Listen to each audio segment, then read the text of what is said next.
Hello hi welcome back to my channel. ಎಲ್ಲರೂ ಹೇಗಿದ್ದೀರಾ? I hope ಎಲ್ಲರೂ ಚೆನ್ನಾಗಿದ್ದೀರಾ ಅಂತ ಭಾವಿಸ್ತಿದ್ದೀನಿ.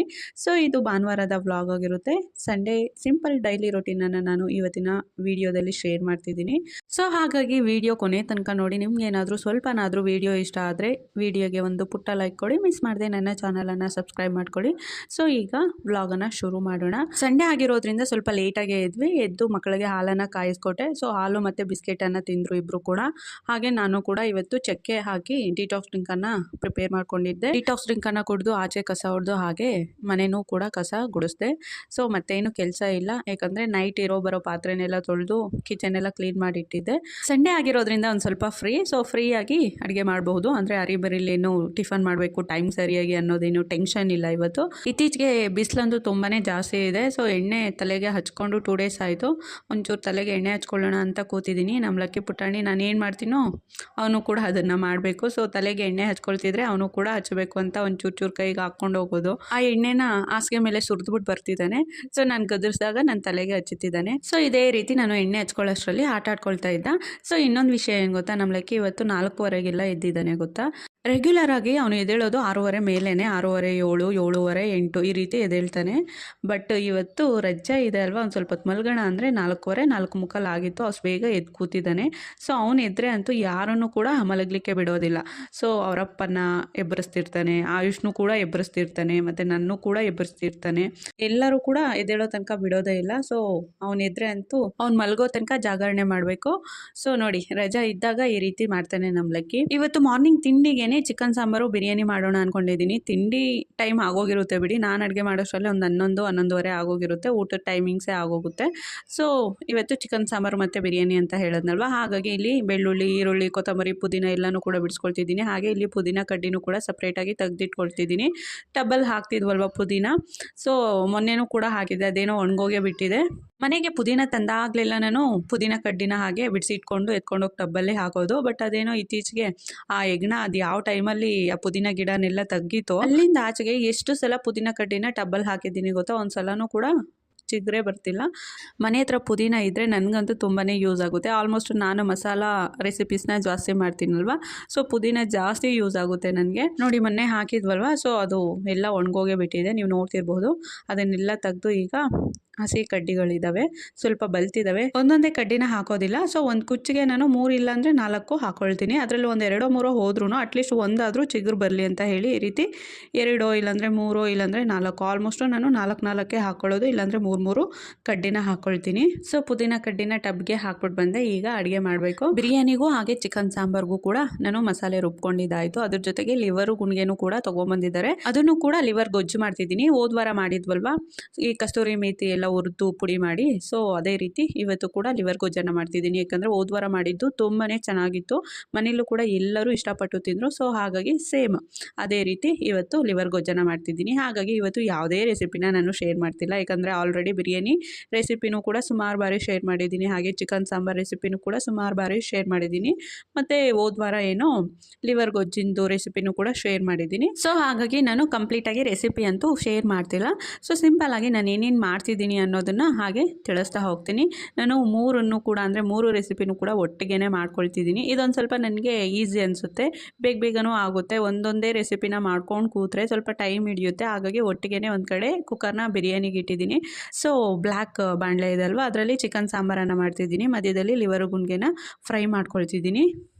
ಸ್ವಲ್ಪ ಬೇಗ ಮಾಡ್ಕೊಬೋದು, ಯಾಕಂದರೆ ಟೈಮು ಆಲ್ರೆಡಿ 9:30, 9:45 ಆಗಿದೆ. ಸ್ವಲ್ಪ ಬೇಗ ಮಾಡ್ಕೊಳ್ಳೋಣ. ಮತ್ತು ಮಕ್ಕಳು ಹಾಲು ಬಿಸ್ಕೆಟ್ ಮಾತ್ರ ತಿಂದಿರೋದಲ್ವ, ಒಂದು 10:30, 11 ಗಂಟೆ ತನಕ ಇರ್ತಾರೆ. ನಂತರ ಮತ್ತೆ ಹೊಟ್ಟೆ ಹಸುವು ಅಂತ ಶುರು ಮಾಡ್ಕೊಳ್ತಾರೆ. ಹಾಗಾಗಿ ನಾನು 3 ರೆಸಿಪಿನ ಒಟ್ಟಿಗೆ ಮಾಡ್ಕೊಳ್ಳೋಣ ಅಂತ ಹೇಳಿ ಮಾಡ್ಕೊಳ್ತಿದ್ದೀನಿ. ಹಾಗೆ ಲಿವರು ಗುಂಡ್ಗೆ ಫ್ರೈ ಮಾಡ್ತಿದ್ದೀವಲ್ವ, ಆ್ಯಕ್ಚುಲಿ ಈರುಳ್ಳಿ ಫ್ರೈ ಮಾಡ್ಕೊಂಡಿದ್ವಲ್ವ, ನಂತರ ಹಸಿಮೆಣಸಿನ್ಕಾಯನ್ನು ಹಾಕ್ಕೊಬೇಕಿತ್ತು. ಬಟ್ ಮರ್ತುಬಿಟ್ಟು ನಾನು ಲಿವರು ಗುಂಡ್ಗೆ ಪೀಸಸ್ನ ಹಾಕ್ಕೊಂಡೆ. ಮರ್ತೋಯ್ತು ಅಂತ ಹೇಳಿ ಮತ್ತೆ ಚಿಕನ್ ಪೀಸಸ್ ಮೇಲೇ ನಾನು ಹಸಿಮೆಣಸಿನ್ಕಾಯನ್ನು ಒಂಚೂರು ಕಟ್ ಮಾಡಿ ಹಾಕ್ಕೊಂಡಿದ್ದೀನಿ. ಸ್ಪೈಸಿ ಆಗಿದ್ರೇ ಚೆಂದ ಅದು. ಸೊ ಹಸಿಮೆಣಸಿನ್ಕಾಯಿ ಬಿದ್ರೇ ಲಿವರ್ ಗುಂಡಿಗೆಗೆ ಟೇಸ್ಟ್ ಬರೋದು. ಸೊ ಹಾಗಾಗಿ ಮಿಸ್ ಮಾಡಿದೆ, ಒಂದು 5 ಹಸಿಮೆಣಸಿನ್ಕಾಯನ್ನು ಕೂಡ ಕಟ್ ಮಾಡಿ ಹಾಕ್ಕೊಂಡಿದ್ದೀನಿ. ಹಾಗೆ ಮಸಾಲೆ ಎಲ್ಲ ಹಾಕಿ ಬಂದಿದ್ದೀನಿ. ಫ್ರೈ ಆಗ್ತಿದೆ, ಲೋ ಫ್ಲೇಮ್ನಲ್ಲಿ ಇಟ್ಟು ಬಂದಿದ್ದೀನಿ. ಮನೆಯಲ್ಲಿ ರಾಗಿ ಹಸಿಟ್ಟು ಖಾಲಿ ಆಗ್ತಿದೆ, ಇನ್ನೇನು 1-2 ದಿನಕ್ಕೆ ಆಗೋಷ್ಟಿದೆ. ಸೊ ಹಾಗಾಗಿ ರಾಗಿನ ತೊಳೆದು ಇಲ್ಲಿ ಒಣಗ್ಲಿಕ್ಕೆ ಹಾಕ್ಬಿಟ್ಟು ಹೋಗೋಣ ಅಂತ ಹೇಳಿ ಬಂದಿದ್ದೀನಿ. ಒಂದು ರೌಂಡ್ ರಾಗಿನ ತೊಳೆದು ಒಣಗಲಿಕ್ಕೆ ಹಾಕಿದ್ದೀನಿ. ಸೊ ಮೋಡನೂ ಇದೆ, ಅದ್ರ ಜೊತೆಗೆ ಬಿಸಿಲು ಕೂಡ ಇದೆ. ಎಷ್ಟರ ಮಟ್ಟಿಗೆ ಒಣಗುತ್ತೋ ನನಗೆ ಗೊತ್ತಿಲ್ಲ. ಬಟ್ ಇವತ್ತು ಬಿಟ್ಟರೆ ಅಂದರೆ ಭಾನುವಾರ ಅಲ್ವಾ, ಸೊ ಇವತ್ತು ಬಿಟ್ಟರೆ ಸ್ವಲ್ಪ ನನಗೆ ಈ ಕೆಲಸನೆಲ್ಲ ಮಾಡ್ಕೊಳ್ಳಿಕ್ಕೆ ಕಷ್ಟ ಆಗುತ್ತೆ. ಆಯುಷು ಯಜಮಾನ್ರಿಬ್ರು ಇದ್ದಾರೆ. ನಮ್ಮೂರಲ್ಲಿ ಕೋತಿ ಕಾಟ ಅಂತ ಹೇಳಿದ್ನಲ್ವಾ, ಸೊ ರಾಗಿನೇನಾದರೂ ತಿನ್ಲಿಕ್ಕೆ ಬಂದಾಗ ಓಡಿಸಿದ್ರೆ ಅಷ್ಟೇ ಮೈ ಮೇಲೇ ಬಂದ್ಬಿಡುತ್ತೆ. ಸೊ ಹಾಗಾಗಿ ಎಷ್ಟು ಒಣಗಿದ್ರೆ ಅಷ್ಟು ಸಾಕು. ಸೊ ಇವತ್ತೇ ತೊಳೆದು ಒಣಗ್ಲಿಕ್ಕೆ ಹಾಕೋಣ ಅಂತ ಹೇಳಿ ಚೆನ್ನಾಗಿ ತೊಳಿತಿದ್ದೀನಿ. ಅಟ್ಲೀಸ್ಟ್ ಒಂದು 70% ಒಣಗಿದ್ರೆ ಸಾಕು ಇವತ್ತು. ಮತ್ತು ನಾನು ಟಬ್ಬಲ್ಲಿ ಹಾಕಿ ಕೆಳಗಡೆನೆ ಬಿಸಿಲು ಬರುತ್ತಲ್ವ, ಸೊ ಆ ಬಿಸಿಲಿಗೆ ಇಡ್ತೀನಿ ಒಂದೆರಡು ದಿನ. ಆ ನಂತರ ಹಸಿಟ್ಟನ್ನ ಮಾಡಿಸ್ಕೊಬೋದು. ಈ ಕೋತಿ ತಿಂದೋದ್ರೆ ಪರವಾಗಿಲ್ಲ, ಬಟ್ ಅವು ತಿನ್ನೋದಕ್ಕಿಂತ ಹೆಚ್ಚಾಗಿ ಆಟಾಡೋದು ಜಾಸ್ತಿ ಮತ್ತು ಚೆಲ್ಲಾಡೋದು ಜಾಸ್ತಿ. ಏನೇ ಇಟ್ಟಿರಲಿ ಅವು ಹಾಗೆ ಮಾಡೋದು. ಅಂದರೆ ತಿನ್ನೋ ಫುಡ್ನಿಟ್ರೂ ಕೂಡ ಅವು ತಿನ್ನೋದಕ್ಕಿಂತ ಮನೆ ಹತ್ರ ಎಲ್ಲ ಗಲೀಜು ಮಾಡೋದು ಜಾಸ್ತಿ, ಅದ್ರ ಜೊತೆ ಆಟಾಡೋದು ಕೂಡ ಜಾಸ್ತಿ. ಬರೀ ರಾಗಿ ಅಂತ ಅಲ್ಲ, ಸೊ ಏನೇ ಇದ್ರೂ ಕೂಡ ಅವು ಅದೇ ಮಾಡೋದು. ಬಟ್ಟೆ ಒಣಗ್ಲಿಕ್ಕೆ ಹಾಕಿದ್ರು ಕೂಡ ಕೆಲವೊಮ್ಮೆ ಬಟ್ಟೆನೆಲ್ಲ ಎಳ್ಕೊಂಡೋಗಿ ಬೇರೆಯವ್ರ ಮನೆ ಮೇಲೆ ಹಾಕಿರ್ತವೆ. ಬೇರೆಯವ್ರ ಮನೆ ಬಟ್ಟೆ ಎಲ್ಲ ತೊಗೊಂಬಂದು ನಮ್ಮ ಮನೆ ಮೇಲೆ ಹಾಕಿರ್ತವೆ. ಅದ್ರ ಜೊತೆಗೆ ಒಂದಷ್ಟು ಪಾತ್ರೆ, ಚಂಬು, ಗ್ಲಾಸು ಏನು ಸಿಕ್ಕಿದ್ರೆ ಅದು ಕೂಡ ತಂದು ಹಾಕ್ತಿರ್ತವೆ, ಏನು ಸಿಕ್ಕಿದ್ರೆ ಅದು ತೊಗೊಂಡು ಹೋಗ್ತಿರ್ತವೆ. ಸೊ ಅದಕ್ಕೆ ಕಪ್ಪಿ ಚೇಷ್ಟೆ ಅಂತ ಹೇಳೋದು. ಸೊ ಅಡುಗೆ ವಿಷಯಕ್ಕೆ ಬಂದರೆ ಈ ಕಡೆ ಮಸಾಲೆ ಎಲ್ಲ ಫ್ರೈ ಆಗಿತ್ತು. ಈಗ ಬಿರಿಯಾನಿ ಮಾಡಲಿಕ್ಕೆ ನೀರು ಹಾಕಿ ಅಕ್ಕಿನೂ ಕೂಡ ಹಾಕಿದ್ದಾಯಿತು. ಸೊ ರುಚಿಗೆ ತಕ್ಕಷ್ಟು ಉಪ್ಪನ್ನು ಕೂಡ ಸೇರಿಸಿ ಈಗ ಒಂದು ಅರ್ಧ ನಿಂಬೆಹಣ್ಣಿನ ರಸವನ್ನು ಕೂಡ ಹಾಕಿ 50% ಹಾಗೆ ಬೇಯಿಸ್ಕೊಳ್ಳೋಣ ಅಂತ ಲಿಡ್ನ ಕ್ಲೋಸ್ ಮಾಡಿ ಬೇಯಿಸ್ಕೊಳ್ತಿದ್ದೀನಿ. ನಂತರ ಲಿವರ್ ಗುಂಡ್ಗೆ ಫ್ರೈ ಮಾಡ್ತಿದ್ನಲ್ವ, ಇನ್ನೇನು ಅದಕ್ಕೆ ಕಸ್ತೂರಿ ಮೇಥಿನ ಸ್ವಲ್ಪ ಫ್ರೈ ಮಾಡಿ ಹಾಕಬೇಕು, ಮೆಣಸಿನ ಪುಡಿಯನ್ನು ಸೇರಿಸ್ಬೇಕು. ಅದು ಲಾಸ್ಟಿಗೆ ಸೇರಿಸೋಣ, ಟೈಮ್ ಬೇರೆ ಆಗಿದೆ, ಲಕ್ಕಿಗೆ ಮುದ್ದೆ ಮಾಡೋಣ ಅಂತ ಹೇಳಿ ಆ ಫ್ರೈದು ಬಾಣಲೆ ಇಳಿಸಿ ಈಗ ರಾತ್ರಿದೊಂದು ಸ್ವಲ್ಪ ಅನ್ನ ಉಳಿದಿತ್ತು, ಅನ್ನನೂ ಮತ್ತು ನೀರನ್ನು ಹಾಕಿ ಇಟ್ಟಿದ್ದೀನಿ. ಸೊ ಅಷ್ಟರಲ್ಲಿ ಚಿಕನ್ ಸಾಂಬಾರು ಕೂಡ ರೆಡಿಯಾಗಿತ್ತು. ಸೊ ಅದನ್ನು ಕೂಡ ಇಳಿಸಿ ಚಿಕನ್ ಫ್ರೈ ಒಂದು ಸ್ವಲ್ಪ ಬಾಕಿ ಇತ್ತಲ್ವ ಮಾಡಲಿಕ್ಕೆ, ಹಾಗಾಗಿ ಕಸ್ತೂರಿ ಮೇಥಿನ ಹುರಿದು ಅದೊಂಚೂರು ಪುಡಿ ಮಾಡಿಕೊಂಡೆ. ಹಾಗೆ ಅದಕ್ಕೆ ಮೆಣಸಿನ ಪುಡಿಯನ್ನು ಕೂಡ ಸೇರಿಸ್ಕೊಂಡೆ. ನೋಡಿ ಈಗ ನಾನು ಈ ವಾಯ್ಸ್ ಓವರ್ ಕೊಡೋ ಟೈಮಲ್ಲಿ ನೆನಪಿಗೆ ಬರ್ತಿದೆ, ನಾನು ಕರ್ಬೇವಿನ ಸೊಪ್ಪನ್ನೇ ಹಾಕಲಿಲ್ಲ ಗೊತ್ತಾ.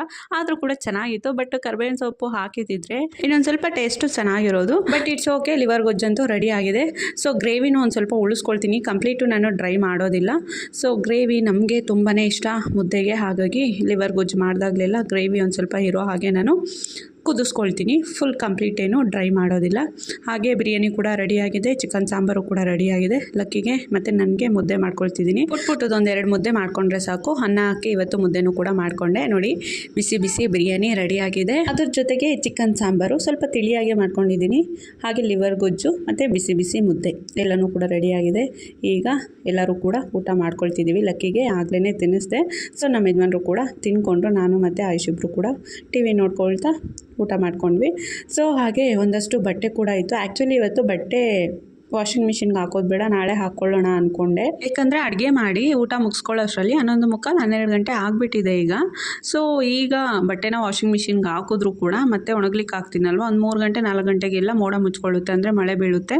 ಸೊ ಹಾಗಾಗಿ ಅಂದರೆ ಒಂದು 2 ಡೇಸಿಂದ ಅದೇ ರೀತಿಯೇ ಇದೆ, ಹಾಗಾಗಿ ಬೇಡ ಅಂದ್ಕೊಂಡೆ. ಬಟ್ ಲಕ್ಕಿ ಮಲಗ್ತಾನೇನೋ, ಮಲಗಿಸ್ಬಿಟ್ಟು ಒಂದು ಸ್ವಲ್ಪ ಹೊತ್ತು ಈ ಎಡಿಟಿಂಗ್ ಎಲ್ಲ ಇತ್ತು, ಅದನ್ನು ಮಾಡ್ಕೊಳ್ಳೋಣ ಅಂದ್ಕೊಂಡ್ರೆ ಅವರಪ್ಪ ಇದ್ದಾರಲ್ವ, ಸೊ ಆಟಾಡ್ಕೊಳ್ತಾನೆ ಇದ್ದಾನೆ, ನಿದ್ದೆನೇ ಮಾಡಲಿಲ್ಲ. ವಾಯ್ಸ್ ಓವರ್ ಕೊಡಲಿಕ್ಕೆ ಜೋರು ಸೌಂಡ್ ಬೇರೆ ಇರುತ್ತಲ್ವ ಅವನು ಆಟಾಡುವಾಗ, ಹಾಗಾಗಿ ನನಗೂ ಕೂತು ಬೇಜಾರಾಯಿತು. ಬಟ್ಟೆ ವಾಷಿಂಗ್ ಮಿಷಿನ್ಗೆ ಹಾಕೋಣ, ಸುಮ್ಮನೆ ಯಾಕೆ ಕೂತ್ಕೊಳ್ಳೋದು ಅಂತ ಹೇಳಿ ವಾಷಿಂಗ್ ಮಿಷಿನ್ಗೆ ಹಾಕಿ ಈಗ ಒಣಗಲಿಕ್ಕೆ ಹಾಕ್ತಿದ್ದೀನಿ. ಸೊ 3 ಡೇಸ್ ಆಯಿತು ನಮ್ಮ ಮನೇಲಿ ಬಟ್ಟೆ ಒಗೆದು. ಸೊ ಎಷ್ಟಿದ್ದಾವೆ ಗೊತ್ತಾ, ಬರೀ ನಮ್ಮ ಪುಟಾಣಿ ಬಟ್ಟೆನೇ ಜಾಸ್ತಿ ಇದ್ದಾವೆ. ಈ ಕಂಬಿಯಿಂದ ಆ ಕಂಬಿ ತನಕ, ಅಂದರೆ ಕೊನೆ ತನಕ ಬರೀ ಪುಟಾಣಿ ಬಟ್ಟೆನೇ ಇದ್ದಾವೆ, ನೋಡ್ತಿರ್ಬಹುದು. ಬಟ್ಟೆನೆಲ್ಲ ಬಿಸಿಲಿಗೆ ಹಾಕಿದ್ದಾಯಿತು. ಹಾಗೆ ಬೆಳಗ್ಗೆ ರಾಗಿನ ವಾಶ್ ಮಾಡಿ ಬಿಸಿಲಿಗೆ ಹಾಕಿದ್ವಲ್ಲ, ಹಾಗೆ ರಾಗಿಲಿ ಒಂದು ಸ್ವಲ್ಪ ಕೈ ಆಡಿಸ್ತಿದ್ದೀನಿ. ಬಿಸಿಲು ಬೇರೆ ತುಂಬಾ ಜಾಸ್ತಿ ಇದೆ, ಅಂದರೆ ಶಾರ್ಪ್ ಆಗಿದೆ, ಸುಡ್ತಿದೆ ಬಿಸಿಲಿಗೆ ಕೈಯೆಲ್ಲ. ಸೊ ಅಷ್ಟೊಂದು ಬಿಸಿಲಿದೆ.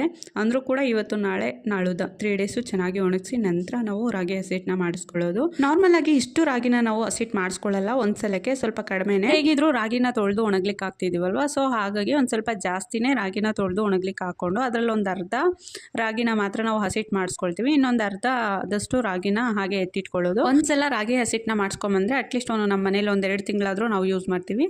ಸೊ ನಂತರ 1-2 ತಿಂಗಳಾದಮೇಲೆ ಒಂದಷ್ಟು ರಾಗಿನ ಎತ್ತಿಟ್ಟಿರ್ತೀವಲ್ವ, ಸೊ ಆ ರಾಗಿನ ಹಸಿಟ್ಟು ಮಾಡಿಸ್ಕೊಂಬಂದು ಯೂಸ್ ಮಾಡ್ಕೊಳ್ಳೋದು, ಈ ರೀತಿ ಮಾಡ್ತೀವಿ. ಇವತ್ತಂತೂ ಅದೆಷ್ಟು ಸಲ ಟೈಮ್ ನೋಡಿದ್ದೀನಿ ಗೊತ್ತಾ, ಬಿಗ್ ಬಾಸ್ ಶೋಗೋಸ್ಕರ. ಸೊ ಬೆಳಗ್ಗೆಯಿಂದ ವೆಯ್ಟಿಂಗು, ಯಾವಾಗ ಬರುತ್ತೆ ಅಂತ. ಸೊ ಫೈನಲಿ ಪ್ರೋಗ್ರಾಮ್ ಅಂತೂ ಶುರುವಾಗಿದೆ. ಸೊ ಒಂದು ಸೀನು ಬಿಡ್ದಂಗೆ ನೋಡಬೇಕು ಅಂತ ಕೂತಿದ್ದೀನಿ. ಹಾಗೆ ಮನೆಗೆ ತರಕಾರಿ ಬೇರೆ ಬೇರೆ ತಂದಿದ್ರು, ತರಕಾರಿನೆಲ್ಲ ಜೋಡಿಸ್ಕೊಳ್ತಾ ಬಿಗ್ ಬಾಸ್ ಶೋ ನೋಡ್ತಾ ಕೂತಿದ್ದೀನಿ. ಬಿಗ್ ಬಾಸ್ ಶೋ ನೋಡಬೇಕು. ಸೊ ಅದಕ್ಕೋಸ್ಕರ ಈ ವ್ಲಾಗ್ನು ಕೂಡ ನಾನು ಇಲ್ಲಿಗೆ ಎಂಡ್ ಮಾಡ್ತಿದ್ದೀನಿ. ಐ ಹೋಪ್ ಎಲ್ಲರಿಗೂ ಸಹ ಈ ವ್ಲಾಗ್ ಇಷ್ಟ ಆಗಿರುತ್ತೆ ಅಂತ ಭಾವಿಸ್ತಿದ್ದೀನಿ. ನನ್ನ ಸಿಂಪಲ್ ಸಂಡೇ ಡೈಲಿ ರೊಟೀನು ಯಾರಿಗೆಲ್ಲ ಇಷ್ಟ ಆಗಿದೆಯೋ ಪ್ಲೀಸ್ ದಯವಿಟ್ಟು ಮಿಸ್ ಮಾಡಿದೆ ವಿಡಿಯೋಗೆ ಒಂದು ಪುಟ್ಟ ಲೈಕ್ ಕೊಡಿ. ಹಾಗೆ ಮರಿದೇನೆ ನನ್ನ ಚಾನಲನ್ನು ಸಬ್ಸ್ಕ್ರೈಬ್ ಮಾಡ್ಕೊಳ್ಳೋ ಮುಖಾಂತರ ಪ್ಲೀಸ್ ನನಗೆ ಸಪೋರ್ಟ್ ಮಾಡಿ. ಎಲ್ಲರಿಗೂ ಕೂಡ thank you so much. Bye.